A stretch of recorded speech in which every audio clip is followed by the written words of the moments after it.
സ്വർണ്ണക്കട കയറാന്ന് പറയുന്നത് ഒരു വീക്ക്നെസ് ആണ്. ചുമ്മാ എടുക്കാനൊന്നുമല്ല, പൈസ എത്രയാന്നൊക്കെ അറിയാൻ വേണ്ടിട്ട്.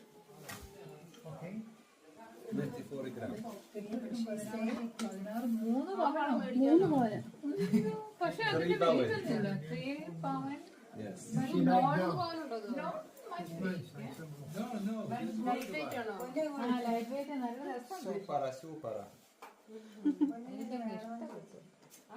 മൂന്ന് പവൻ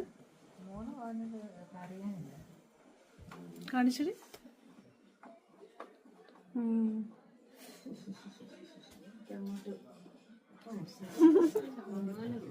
ഒന്നുകൂടെ പറഞ്ഞേ.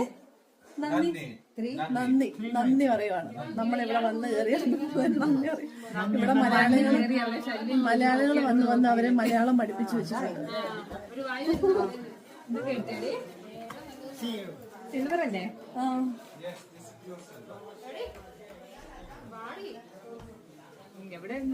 പെണ്ണുങ്ങൾ ഇങ്ങനെയാ ഇറങ്ങിയ. അതെ, ഓക്കെ, ബൈ.